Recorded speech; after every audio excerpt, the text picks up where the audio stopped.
Hello. Hey, how's it going? It's going good. How have you all been? It's a pleasure to have you both back on the channel again. For sure, yeah, it's good to talk to you again. And I like your two friends that have joined you on the stream there. Ah, thank you. If we're lucky, we'll see the third one too. So that is my cat Daryl. She is a little curmudgeon who hates everybody but me. That little tabby back there is little friend. She, as all orange tabbies, only have one shared brain cell, but she uses it to be sweet, so she's a great cat. And then I have my other cat, Cinnamon, who is not in camera right now. She's a tortie, and she's also very sweet, too. Love it. It's like we got 3 interviewers here. I love it. Wonderful. But yeah, very excited to have you all back on the channel. I've been wanting to do a video on Wildwood Story since this. Oh, I was gonna say. Sorry. Oh, no, you're good. Can you see our video moving? Or is no, it like I was gonna say the video froze. I might have messed it up. we might have some technical issues here. Give me just a second. I no tapped on worries. this to try to get the microphone closer Yeah, to so both of us, and then.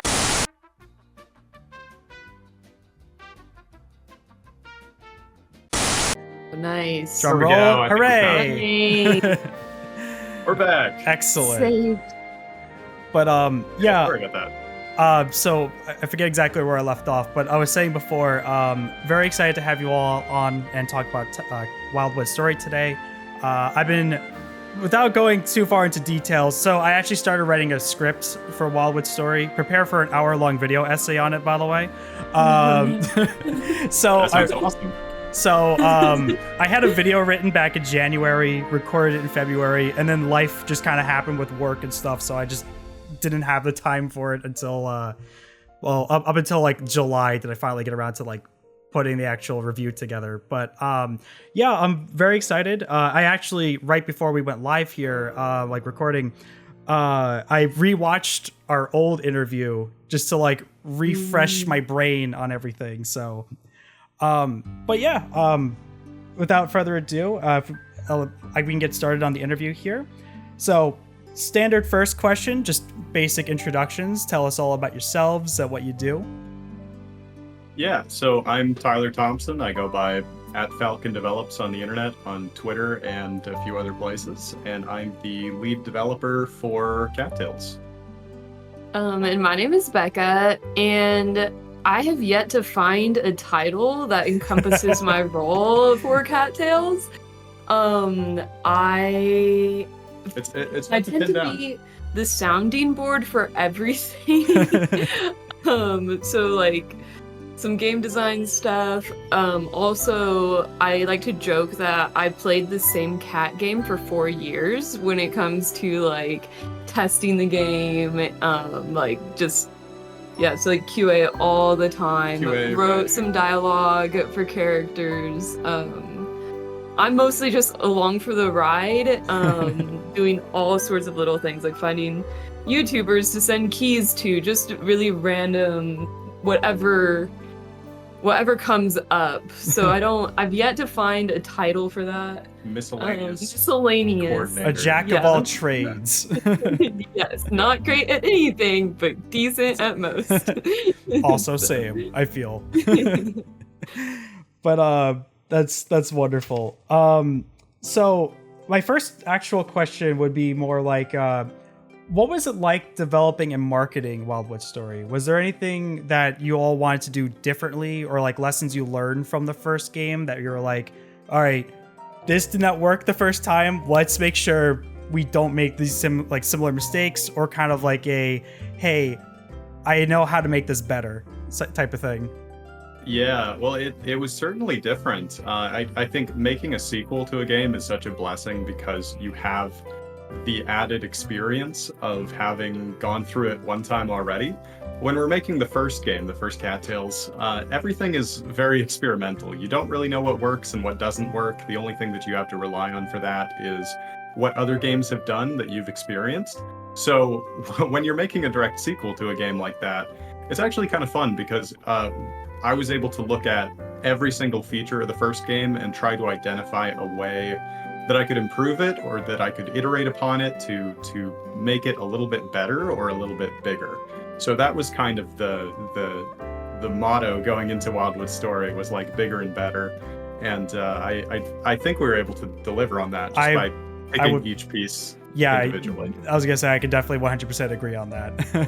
I think Awesome. That's good to hear. I have to like look at the actual numbers, but I'm pretty sure because I play them both on my Switch, and like Cattails 1, I think I spent maybe 25 hours or so in. Wildwood Story was like 40, 50-ish, somewhere in that ballpark. So wow. Nice. Yeah, that's awesome. I did go like the insane 100% completion rate of it though. So I did everything. Wow. Nice. Good. I don't really have anything to add. Yeah. So my next question would be, were there any new inspirations to Wildwood Story coming in from like the first, like that weren't in the first Cattails? Because I know Cattails 1 was heavily inspired by Harvest Moon, Friends of Mineral Town, and 64, and then a little bit of Stardew. Was there any and Warrior Cats originally? But was there any new inspirations, whether it be a game mechanic or like just something that you all came across within those few years between, where it's like, that is really cool, let's incorporate something like that into our game? Yeah, for sure. I mean, the game design and the philosophy of play in the second game is significantly different than the first. We've sort of progressed, whereas in the first game, you're just sort of a random cat that joins up a colony, and then you're very much so a member of that colony up until the point that you beat the main story, and then you become, a leader. In the second game, you start as a leader right from the get-go, so we were drawing in some influence from, say in Animal Crossing, the early games in the series, you're just like a villager, and then in the later games in the series, you're the mayor, and all of a sudden you're city planning, and you're moving houses, and you're building bridges. And I wanted to bring some of that design into it. One other new influence that I would definitely point to is I played an indie game called Littlewood, and Littlewood has this great city building mechanic to it, where it just sort of opens from the beginning with this floodgate of creative tools that let you shape your town. And I really, really enjoyed that. I spent a couple hours right out of the gate just like redeveloping and bulldozing and moving the forest for my little city. And I wanted to bring that sort of a feeling into Wildwood Story. Mm-hmm. That's super fascinating. I've never heard of that before, but I could definitely see that Animal Crossing, like the evolution of that into Wildwood Story here. I'm definitely a big fan of the customization that you can do in this game too. Like I remember, whenever you all had the announcement trailer and like the Wildwood Wednesdays, like going over like all the new additions and stuff. I'm like, you got to like the den customization and like the coat studio, and I'm just like, that's incredible. Like just the amount of customization you could do to it. Yeah, it's a lot. It's a lot of new content. I'm surprised. So you watched the Wildwood Wednesday series back then? I watched every Wednesday, like up until I remember, because rewind for a sec. I remember when that announcement trailer happened back. It was January 25th. I remember because it was the day right before my birthday. And I remember I woke up that morning because this was like also my first year filing taxes as a self-employed person, and how all the headache that entails. So I was just like, okay, I'm like stressed. I'm like, I don't know what I'm gonna do about tax season. And I get the email. It's like, oh hey, new trailer. I'm like, new Cattails? No way! It was so exciting. So I was all the way up there on the hype from like that to the Kickstarter and like playing like the early alpha build and everything, and it was wow. That's awesome, because that is some deep cut kind of stuff talking about Wildwood Wednesdays. Yeah. But yeah. Oh, another game we definitely need to mention is a fun experience that we had was the Paper Mario 1000 Year Door remake. I am playing through that right now. There were multiple times where Tyler had to just drop the controller and said, I subconsciously definitely took stuff or was inspired from the original 1000 Year Door as I was making like some of the final boss encounters in Wildwood Story, and just seeing the humor, areas, right? The exclamation points that appear above certain items you can interact with. That's straight out of Paper Mario, and I was a huge fan of that series growing up. So it kind of it was weaseled its way into an Cattails. inspiration that we were blind to, and then when we went to replay this childhood game, it was like, oh, that's probably why we did that.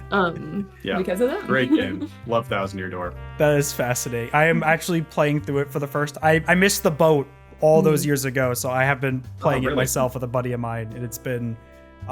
He's like he's already played through it, so he's just like, I can't wait to see his reaction to this or these little moments. Oh, it's so fun. But real quick, because I just remembered before we move on to the next question, because circling back in terms of inspirations, I know Warrior Cats: The Untold Tales is like ancient history to you at this point. I know it's a long time ago, but just a little anecdote that I just remembered that I want to tell you all about was that, so my sister watches my content, she watches my videos and everything, and she watched my review on the original Cattails, and then what I mentioned in that video is like, oh yeah, you guys made, like, you made the Untold Tales thing. My sister's like, no way, I played that back in the day. So we had a small world moment where both me and her played two separate games made by you at two separate points in our lives. So I thought that was just incredible. That is incredible. That's one of those small world things. I mean, that hardly even happens to us. So it's funny when, we hear the stories. I mean, I would say in our day-to-day life, the people that even know, or at least for me especially, that even know anything about cattails, anything about warrior cats, anything, like any of that, is like zero. Like, we barely, So it's fun. Yeah, I don't know. It's wild how simultaneously large that group of people is, because if you look at it on a global scale, there's a lot of people out there who are fans of those books or fans of my games, but then in terms of like, who's around you, who are you interacting with, there's actually, it doesn't tend to be that many people, so then it doesn't feel like they've never heard of the Warrior Cats books, or they've never heard of like things like that. So it's fun. Yeah. That's amazing. So onto my other question here. Was there any cut content in Wildwood Story? Whether it be something that's just too ambitious to implement? Was it just due to time constraints? Was there anything, or like other neighbors you all wanted to include? Was there anything that was just like left on the cutting room floor? It's such an expansive game. The scope of Wildwood Story is just massive. So we ended up, if something made it into implementation, it generally tended to stick, and sometimes we would have to fiddle with it to make it work. But generally, we tried to salvage as much as possible just to get the game out there, because there was so much to do and so few of us working on it. That being said, there were definitely some ideas that we had very, very early in the development pipeline, things that actually did not end up getting implemented in the code, but things that were part of the original, design for the game, that definitely did kind of get either severely modified or removed from the grand vision for the game.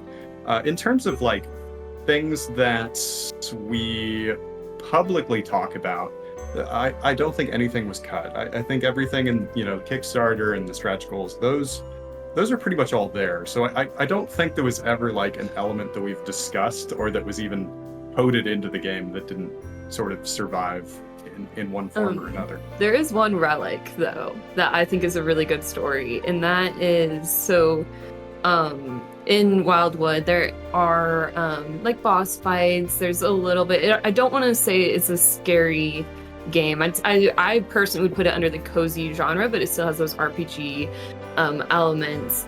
But there was actually a character that overcomplicated the story and honestly was just a little bit too scary. That's what we looked at it, and we looked at like the art, and we talked about like what this character would be, and we're like, this is getting a little bit too much into like horror elements, where like a game that I love is Undertale, and we're like, oh, this is too inspired by Undertale. Right. This is not the genre of game that we're creating. And so we're like, wow, we still have this character and part of us still loves them. Let's put them in the game in a hidden area, change their art a little bit so it's not horrifying. The name, the personality, everything is fine and goofy, and just shove them somewhere else. That was and the they're still in the game. that was the Yeah. the thing at the you go south of the beach and it has the little Yeah. Exactly. I forgot the name of the mini game, but there's a little like you move the cat Yeah. stuff. Wacky Whiskers. That's what it was. Yeah, that character was actually so strongly embedded into the early idea, the conception for the story that Really? we had art made for the Mhm. character and we had music pieces made for this character, and we ended up scrapping the character to both simplify the story and to because the game has some horror flavor to it. It sort of adds a little spice, but it's not really a scary game. Yeah, More- it's like a more tension. thrilling, like- right? Yeah, Yeah. tension, exactly. And we didn't want it to be too frightening, so No. that's the conception. So then we thought, well, what if we just take this character that was overly frightening and just turn them into a lovable goofball, Fun friend. just a fun friend. Yeah. That is incredible. Thank you. Thank you for sharing that. That's like Yeah, I don't know if we've ever shared that. Talked to anyone I don't know if we've outside ever of shared that. our immediate circle. this is some cattails lore that I think the world needs to know about. Yes, Right. you're here first. So my next question would be, what was the biggest hurdle during development and production of the whole game? I think that the biggest hurdle was honestly just the scale of it. I know I've been hinting at it, but I really set out to make a bigger game, and I wanted the leap from Cattails 1 to Cattails 2 be a generational leap in the sense that you had Mario Brothers on the NES, and then you had Super Mario Brothers on the SNES, or Super Mario World on the SNES, and you could just tell, if you were part of that and grew up with that, you could point at it and be like, oh wow, the graphics are better, the music's better, the gameplay's better. I really wanted that evolution between the two titles to be that sort of stark. And so the big hurdle for me then was, I'm still one guy. And so the first game took a year and a half roughly to develop and produce. And the second game took about 4 years. So it was I mean, going into it, I thought it would be a 2 to 3 year project, and then it ended up being 4 years. So it was just like trying to get all of my ideas, all of these things that I wanted to do to make the game better, into the game in a reasonable amount of time was just extremely difficult. Gotcha. Yeah. That is fascinating to learn about. I would agree that it was just time, because I think that a lot of people don't realize with the scope of creating the game, when we let people in on our journey, when we even announced Cattails 2, and I don't remember the exact timeline of it, we had already been working on it for over a year at that point. Yeah, a year and a half almost. Yeah. Up to that point. So I think that just the amount of time to commit to one project, and that's with the genre, is an RPG genre, definitely a deep game. I think that really is the biggest hurdle, because you get a few months in and you just see this pile of work that needs to be done, and then you get 3 years in and you see this pile of work that needs That needs to be done. go away. Yeah. So definitely just the scope and the time to commit to it. Gotcha. But totally worth it. Totally worth it. I would definitely say it was worth it for sure. As someone who played it, it came out incredible. I appreciate that. Thank you. So on my next question, having the Kickstarter be reached in 2 hours, how did that feel? And then also getting to by the end it was $241,315 with 4,242 backers, myself included. How was that? Because that just said having that making that goal in 2 hours and then just watching it continue to grow substantially compared to the first game, that must have felt incredible. Yeah, well, first off, thank you for being one of our backers. We really appreciate that. That enables us to do what we love, which is super cool. Honestly, that whole week, I mean, I probably already said this with the first game because the Kickstarter for that one was a similar experience.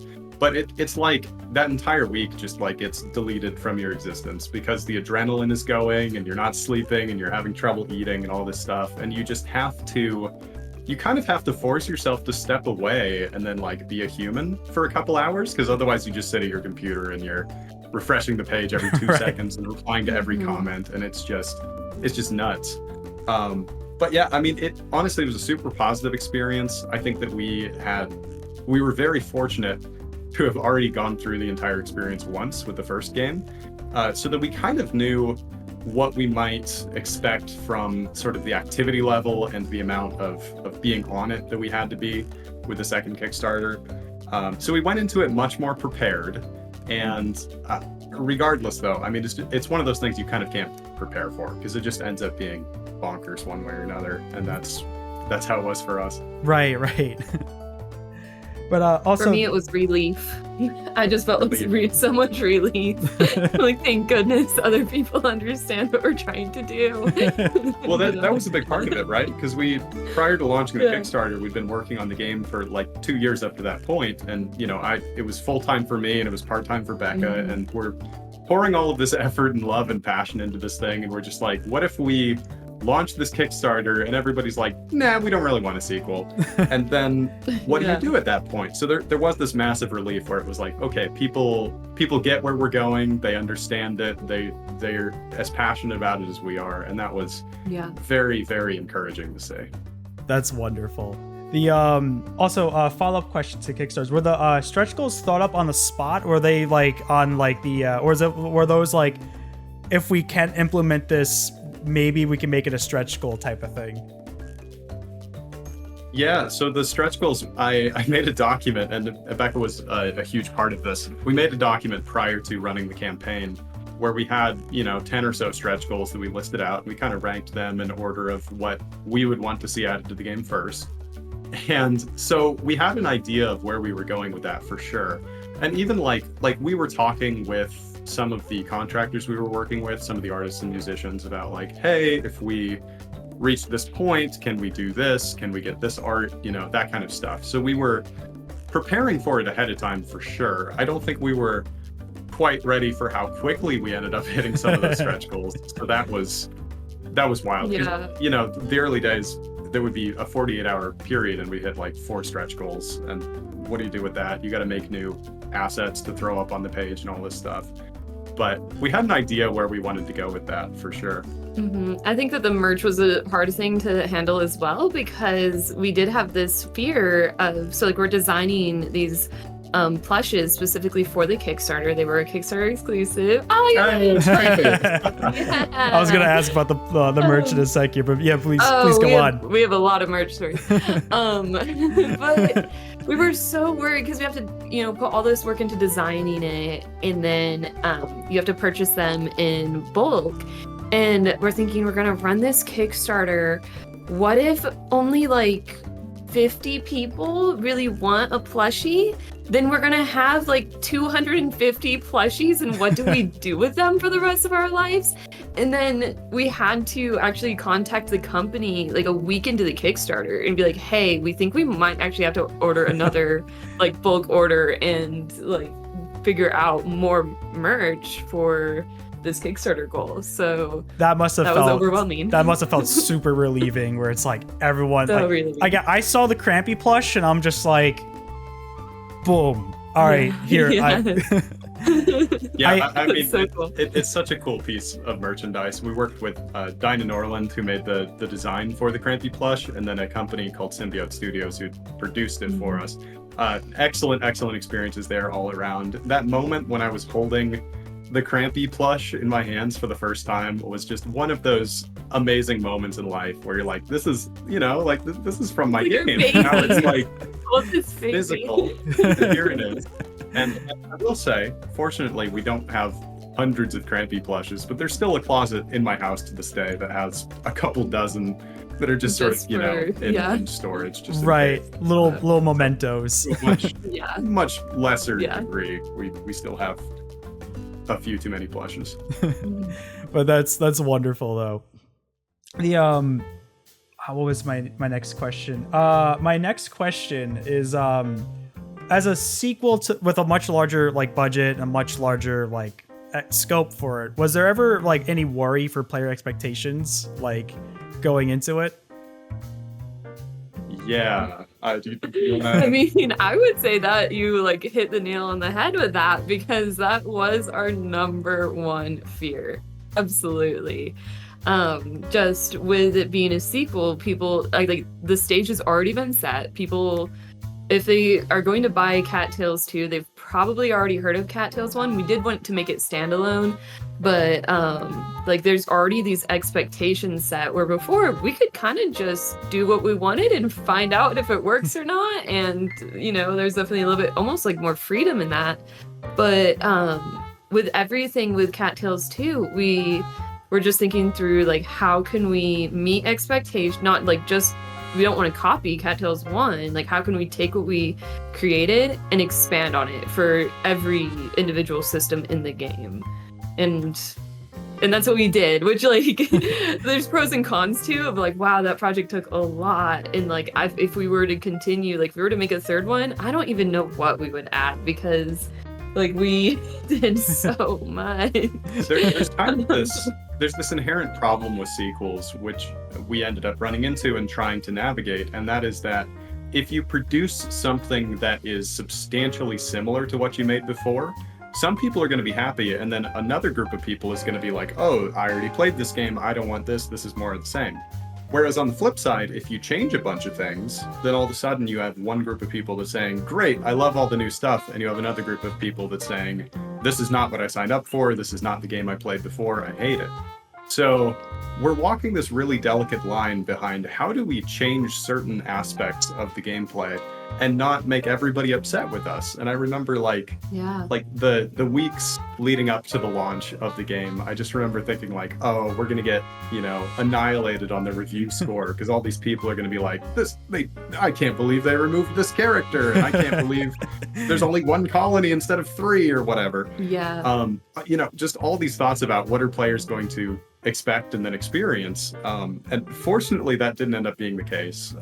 We had a very, very positive critical reception, which was so relieving to see. But yeah, definitely that's an important question because we were thinking about it all the time. I would say I'm glad to hear like how relieving and reassuring that is, like on your end, where it's like, okay, everyone loves it. And I say this in my review too, where I'm like, it for me, it definitely captured that same essence of the first Cattails, where it's just like, this is a lovely, like a small little cozy game made by like solo devs, you know, that sort of feeling. And definitely, just like the first Cattails, I had that like 11 p.m. to 5 a.m. did I just stay up all night playing this cozy game feeling. So it was also like, because I played it, you know, I played it when it came out on Switch, like that, like I played it in the alpha build, but like when it finally launched on Switch, that's when I'm sitting down, this is my like, I'm gonna relax and align to it. And it was, like I said, same feeling where it's just like, I could sit here, play through like an entire season and just like have a great time with it. So it's wonderful. Yeah. Could definitely say it definitely delivered as a sequel. Awesome. Thank you. Yeah.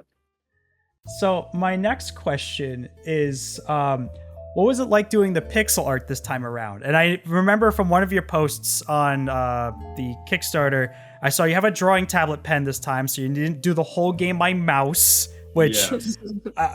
That still blows my mind that you did the whole thing by mouse in the first one, but definitely a lot more stylized, and I think it was much more for the better. I definitely decided to be sane about it this time around, and I got myself a drawing tablet from the beginning, and I wanted to use that for the pixel art for the entire game, which I did. And like you mentioned, one of the interesting things about Wildwood Story is that even though I was the pixel artist for both games, I went with a very different art direction for the second game, you know, and it's still 2D, it's still pixel art, it's roughly the same resolution. I think you said more stylized. It's definitely more stylized, kind of like how you were saying earlier about like Super Mario Bros. To Super Mario World. Definitely that kind of like impression on me, where it's like everything feels more like in Cattails 1, I can tell you're going for a more realistic approach with a lot of like the shading and like all this and that. And like in Wildwood Story, the colors are a lot more lively. It's more saturated and like cell shaded for like the trees and the rocks and stuff. Again, I say all this in my review too, so But Yeah, well, that's all true, and that was the goal heading into it, especially because I knew from the get-go that the scale of this game was larger, so I wanted to give myself certain artistic constraints that could make the art style still pop and still look really good, but also allow me to pump out, the hundreds and thousands of art assets that were needed to make a game of that size without me just doing pixel art for 4 years, because then the game would never get done at that point. Yeah. Yeah, exactly. But so my next question is, how is it like, and this is kind of like a loaded question here, but how is it like working with the freelance artists for, forgive me if I botched some of the pronunciations of these names, Denise Hall for the logo, Mary Lee Kirsimagi and Dina Nolan for the concept art, Bam Bam Illustrations for the key art, Narabaz for the character portraits, and Vulturehead Studios for that animated intro. And again, we can kind of go at it one at a time here, because that's, like I said, it's a loaded question. So Yeah, well, and we worked with each of those contractors to varying degrees throughout the project, but I will say for that entire list, they were all fantastic to work with. Very, very good contractors to be working with and to have on our side. It's one of those things where, like, usually when we approach somebody and we're like, hey, we're making a video game about cats, do you want in? And then they're like, yeah, I want to help out with a game about cats. Who doesn't love cats? Which is super fun. Exactly. So it's like we have that sort of in where a lot of people see the project and they get excited about it. And I love that, because then you can see that excitement that comes out in their work. So all of those contractors just knocked it out of the park. We had some excellent work done by each and every one of them. I definitely want to shout out Narabas in particular, though, because Narabas made all of the portrait art for the game, which I think just turned out incredible for all of those characters, every emotion. The amount of work I could tell they put into it is amazing. Like, and the thing too is, like, each cat portrait is like a separate render. Like, they're all like, it's not just face swap or anything like that. It's like they're all completely different renders of the same character, and I thought that was just incredible. Right, absolutely. I mean, it was months and months. It might have been years, actually, that the Narabas they did a lot of work. was doing the portrait art. And that was really special for me, because one of the things in the first game that I wish that I had a little bit more time to go back and redo, or to maybe work with somebody on if we had a little more funding, was the character portraits, because I made them myself, and they were fine. I don't think there was anything wrong with them, but I think it's obvious to anybody that I did love the silly. Are better in Wildwood Story. Yeah, I did love the silly expressions in the first one though too. Like they like the little silly goofy faces they made whenever they're like happy and stuff like that. I'm like, this is cute. Right. But I think, I mean, sometimes they're a little cross-eyed or a little strangely shaped, but you have to remember I'm doing this on a mouse, right? right.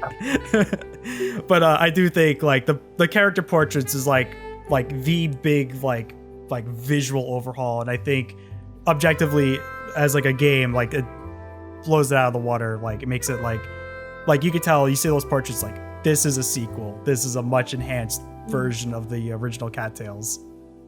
Yeah, it adds so much character to each and every one of those cats. Yeah. The how is the animation though? How did that become to be? Did you guys like storyboard that, or was that like something they did, Vulturehead Studios did, and like how did that process go? Yeah, so I'd seen several games that had sort of intro animations done for them, and so we started making this short list of companies that sort of did this kind of work, because we aren't animators. That's not a strength of either of ours. And I definitely wanted somebody who could approach it from the traditional 2D animation sort of space, because I love that style. Exactly. So we approached Vulturehead Studios, and they actually, on their side of things, they were able to do the storyboarding, which was excellent. I sort of explained at a high level. I did these mock-ups, and they probably look terrible because I did them in Photoshop with like stock art and stuff. And I tried to explain, like, these are the characters, and this is where they're gonna be, and this is what they're gonna do.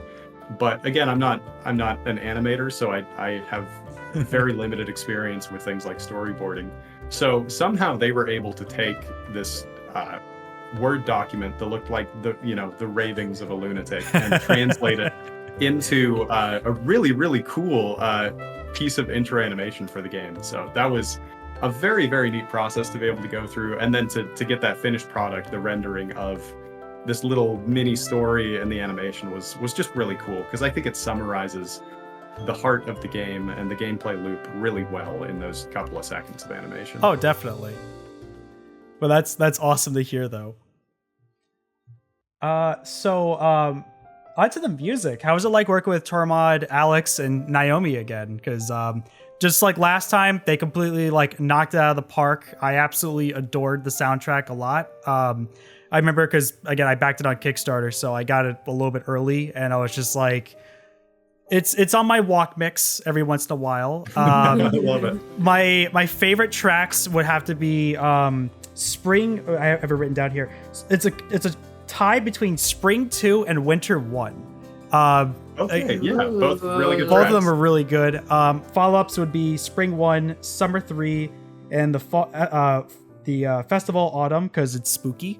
So that's my favorite one, hands down. That's my favorite one. And No Summer, competition. Summer 3 is in my short list. That's the one Summer with the trumpets, I think. That one is, it's so jazzy. I love it. Oh, I think that one's Summer 2 actually. I was shoot. yeah. No, you're right. No, Summer 3 actually. Summer 3 was the first the piano.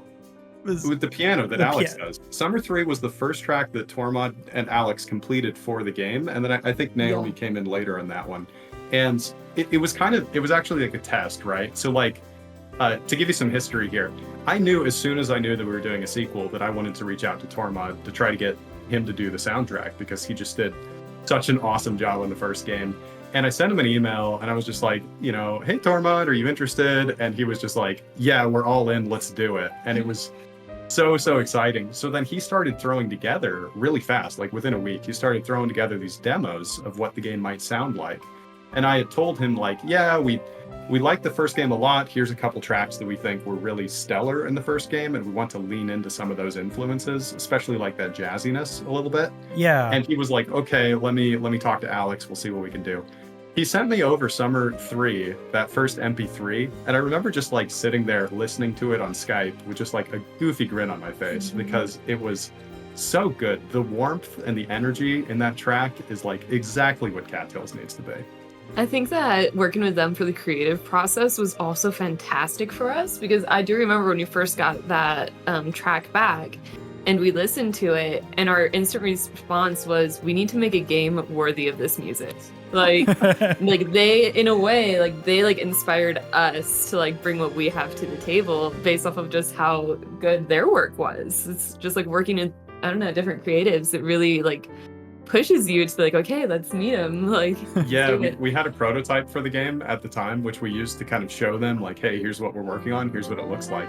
But it was in a pretty rough state even then. So I do remember that. We were like, this music is too good for this game what we have right now. We need to polish this thing to make it worthy of the music. That's funny, I forgot that. Yeah. Had that conversation. That's awesome. But yeah, also, what was it? So Beka, your favorite was Festival Autumn. Tyler, what was your favorite track? Yeah, I really like Winter 3. It's not the most like exciting or over the top piece. It's actually very zen. It's very relaxing. It's very relaxing, yeah. There's just something about that piece. It's like I could see myself if I'm like playing the game, at 1 a.m. on a Christmas winter break holiday or something. Like that's the track that I want to be hearing when playing that. And then on the complete opposite side of that, I love the boss tracks in the game. So like just stylistically, when I listen to music, and actually as I was developing the game, I like to listen to music as I program. I listen to a lot of like heavy rock and alternative rock and metal. And I wanted to sort of do justice to that inspiration of mine. And so I went to Tormod and I was like, hey, what if we have just this metal boss track? And he was like, I don't see how this is going to work, but I'll try. And then he knocked it out of the park. And now it's like this wonderful boss mix in the middle of this Pizzy Cat game. That's awesome. Like the again, like I love how and I like both the boss music and the final boss music, and like how again you have the coziness to like just like the regular overworld music, but then when you go to like the ruins and like the like in the boss battles, like it's just such like a tonal shift, but like in the best way possible. Like it really fits the mood for it. Right. And then like just a little fun fact, and I'm not a musician by trade, so I'm probably going to butcher these terms. So I apologize, especially if Tormod is listening to this. I'm probably not going to use the right terms. But if you listen to the boss music, which is really written about the antagonist of the story, and I'll be vague because I don't want to put spoilers in here, but I'll put a spoiler warning at the beginning. Yeah. That character later has sort of there's a theme that goes with that character that is happy and lively and good.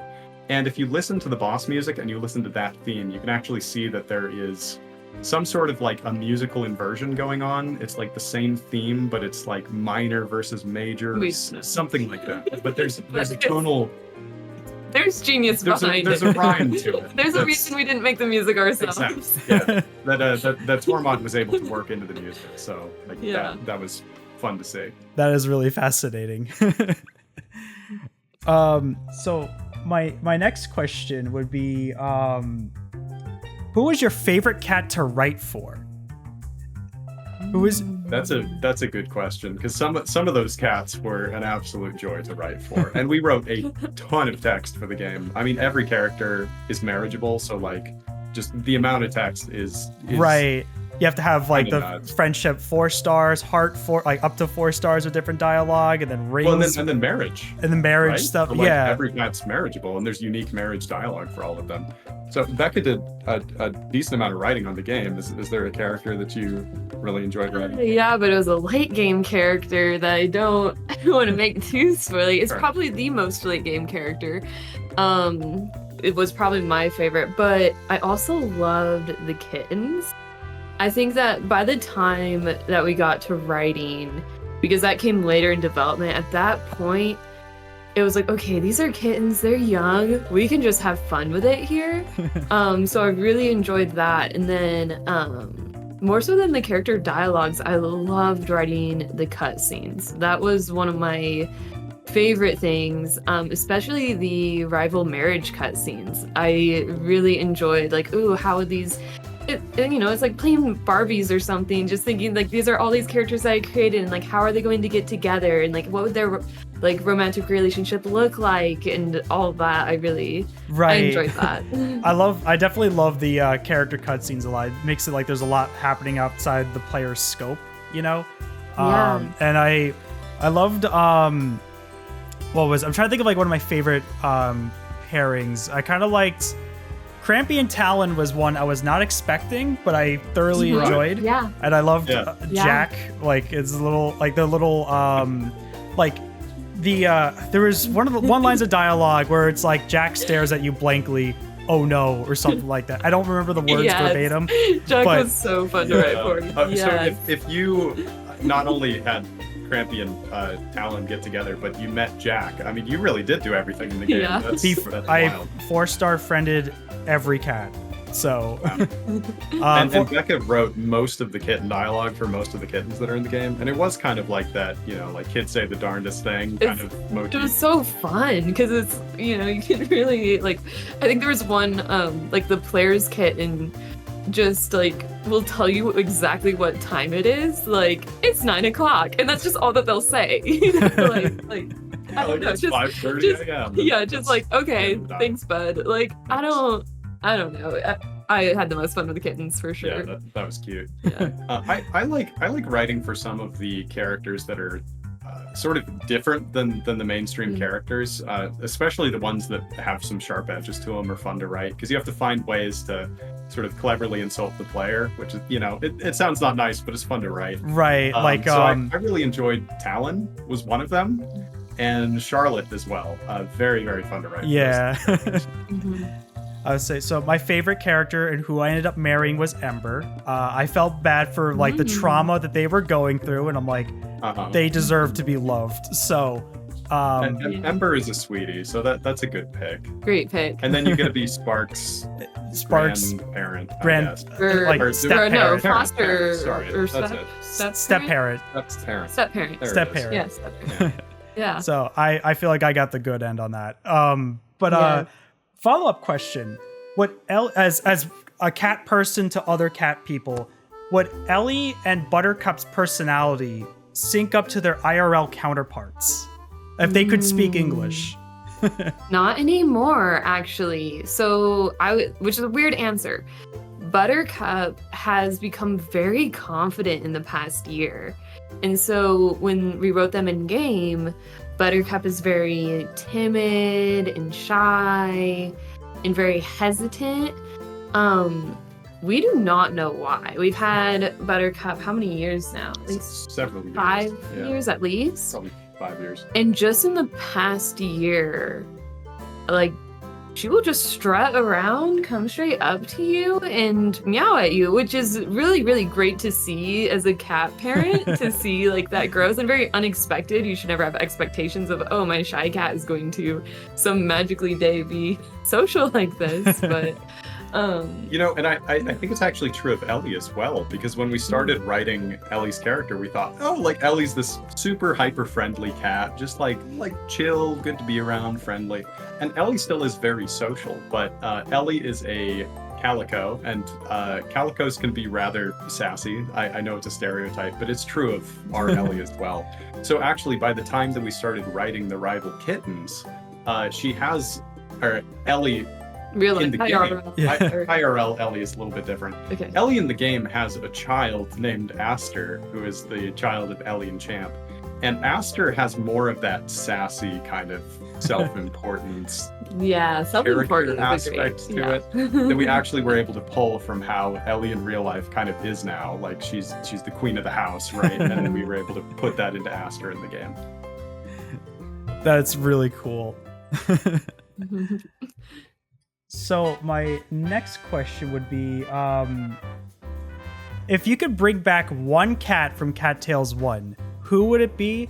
And were they initially planned for the game, or were the original 5 plus the Forest Guardian just originally set for the get-go? This is a really, really good question. I will say there was no point at which we planned to bring every character back. We always knew we wanted to have a mix of characters because like I was just teaming with all these new characters I wanted to introduce, and I wanted it to be fresh, right? Yeah. Not retread the same path.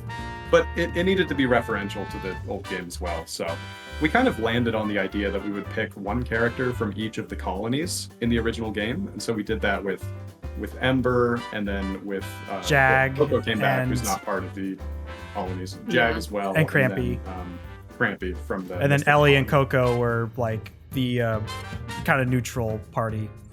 Yeah. Exactly. Yeah. And Coco and Elli needed to, be back because Ellie's our cat, and then right. Coco was just sort of like the based narrator off of your childhood cat, very loosely. Cat. Yeah. So that was kind of always the point from the get-go. It's an interesting question. Would you bring any back? For me, I have a strong answer, and that is a hard no. There are way too many cats. I'm so proud of the work that we did with Cattails Wildwood Story. I'm so proud of it, and there's nothing I would change. Except at the same time, if you look at how many, and we kind of touched on this earlier briefly, but if you think about how many characters we created for this game, and this isn't even counting the moles or main story characters and the guy that we tossed on the beach, right? Where this is just the cat characters versus Cattails 1, where only some of them were romanceable. Now I think we had 20 cats, and then it's a very you have their friendship dialogue, you have their romance dialogue, you have, if you get married with them, their marriage dialogue, and then if you have you could potentially have 4 kittens with them, and then plus the rival marriages, they can have kittens. So now you have all these kitten characters in the world, and it's if I could. It's I don't even want to think about bringing, there's not space. Where would they even stand on your colony? Where would we physically put them? There's no room. That's what, which I know isn't the actual question. I know it's hypothetical, but I'm just there's no space for them. Yeah. I completely agree with all that. I think if you were to twist my arm and be you have to choose, I would pick one from each colony, and I would probably, from the Mystic colony, I'd pick Oracle. From the Mountain Domain, probably Arthur, and then Forest colony, maybe Scout. Scout or Lyris. Probably Scout. Yeah, for me, definitely Arthur, I think, Arthur would be my top pick. Yeah.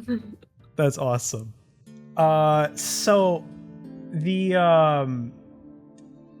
Oh, okay. So I'll put a spoiler warning here. So how was it like writing the main plot for Wildwood Story? Were there any inspirations behind like the Wildwood champion and like just their downfall and everything? Like, was there any other influences that helped write that story?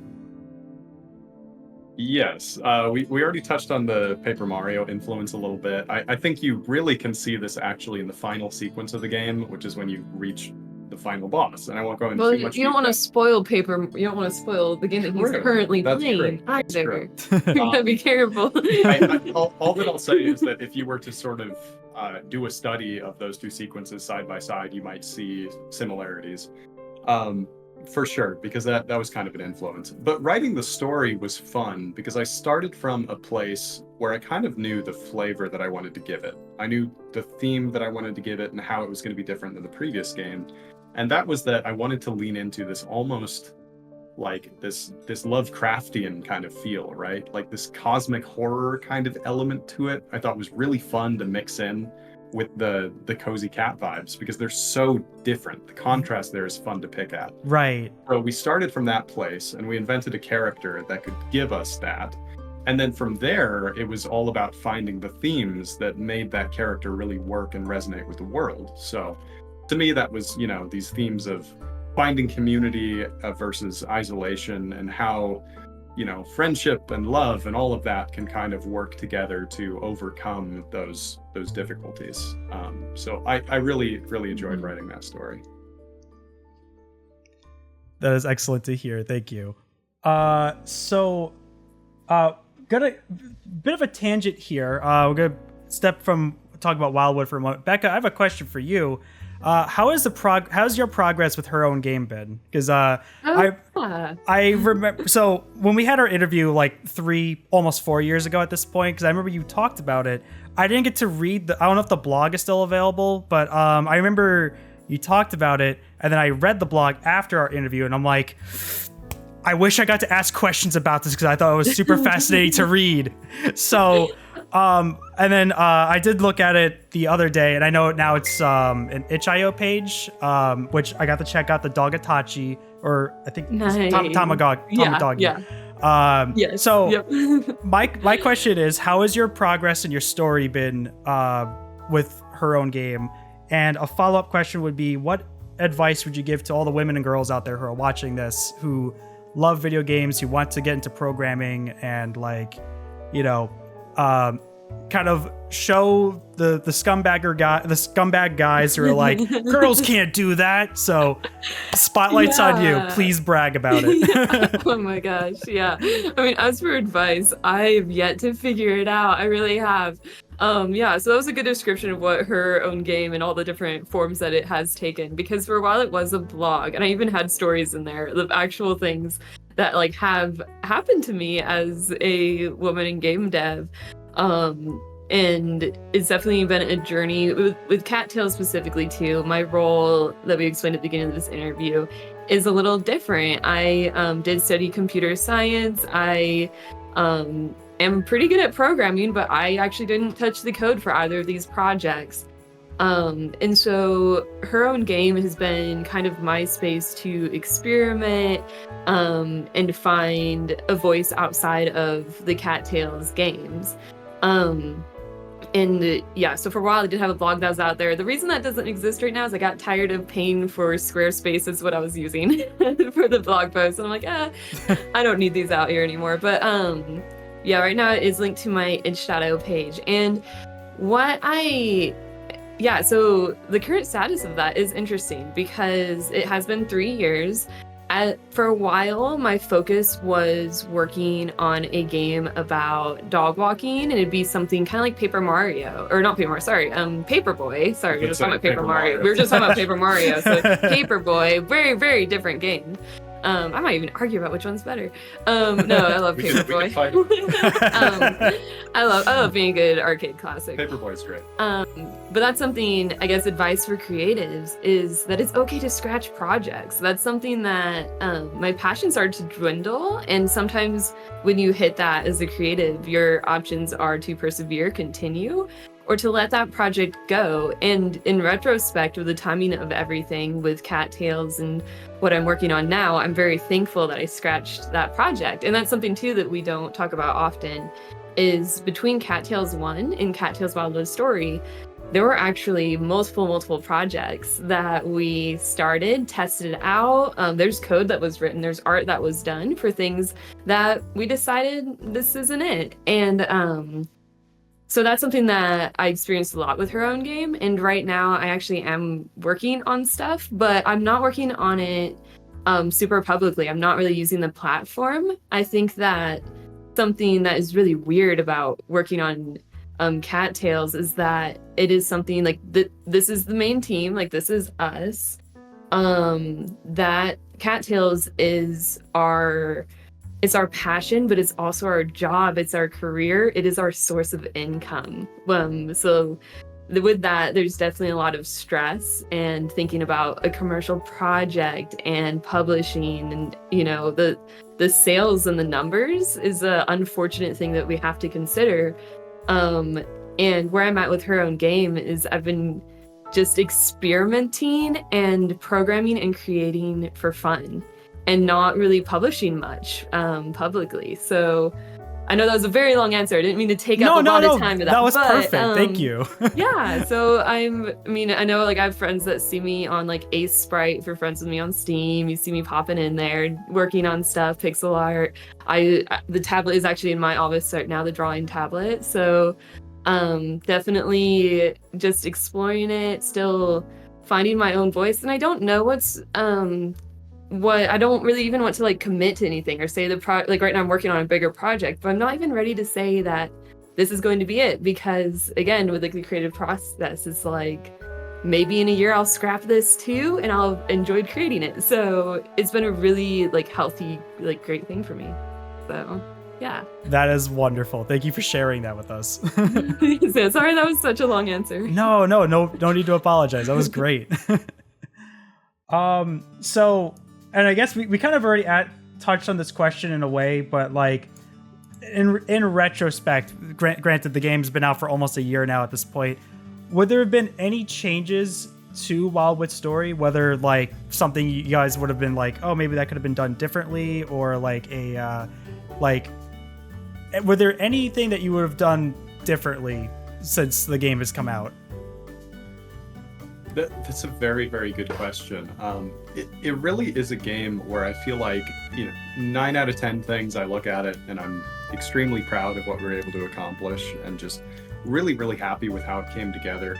There's always 1 or 2 things where sometimes you look at it and you're like, oh, that I could have redrawn that asset, or I could have added a little bit more content to that system or something.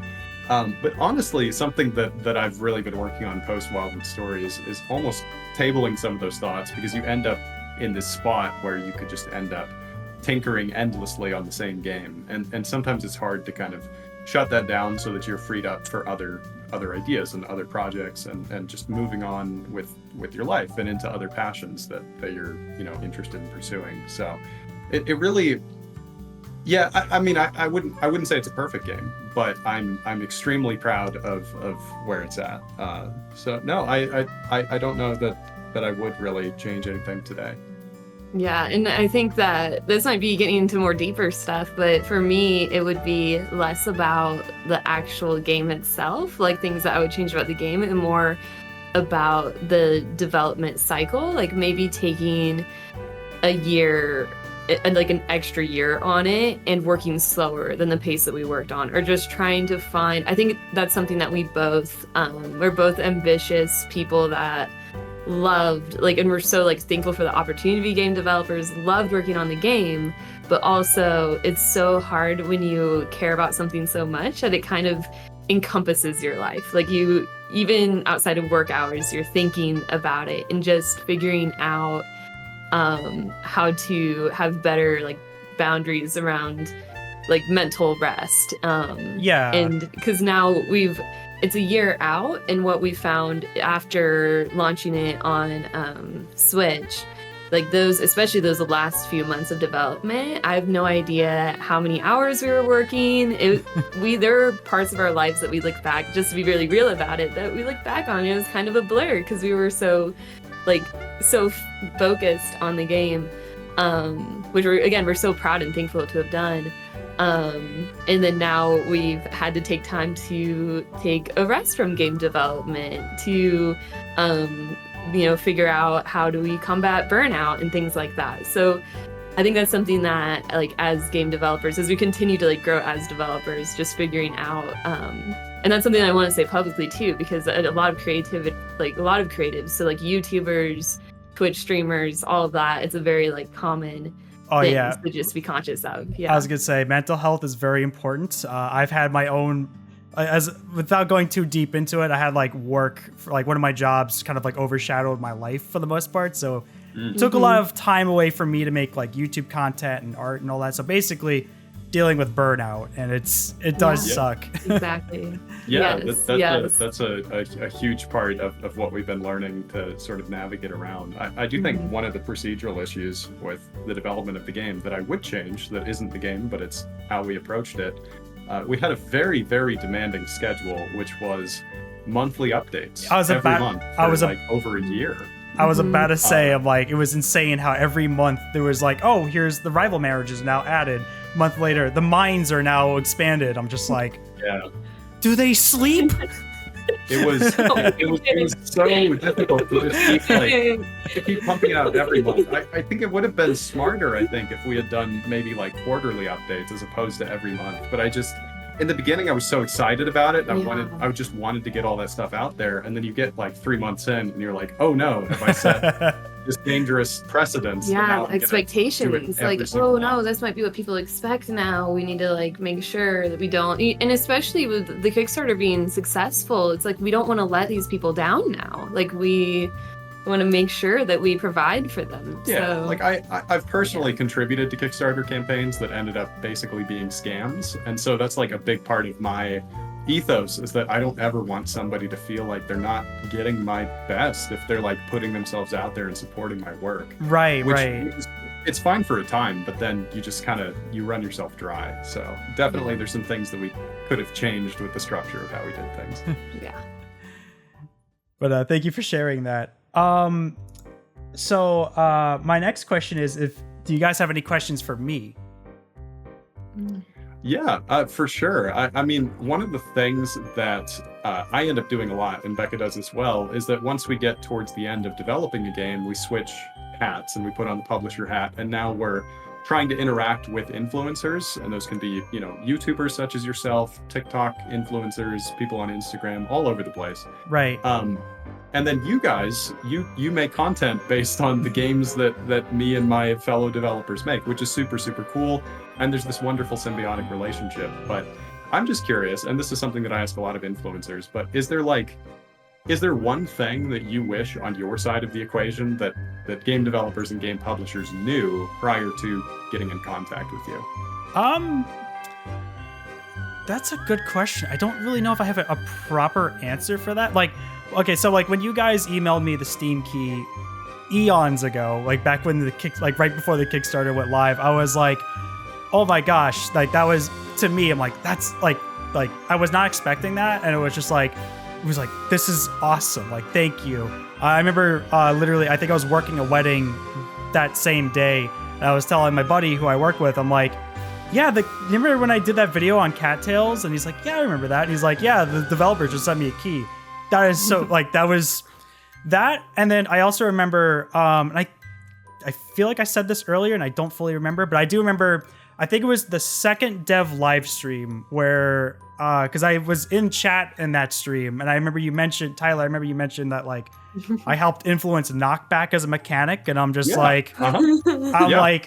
this is my highlight as a YouTuber. I got to be. That's true. That mechanic made it into Wildwood because of that interview with you, and I was that's such a good idea. That would make the combat better. I feel like I got to contribute just a small little part of Cattails history here. That's super cool.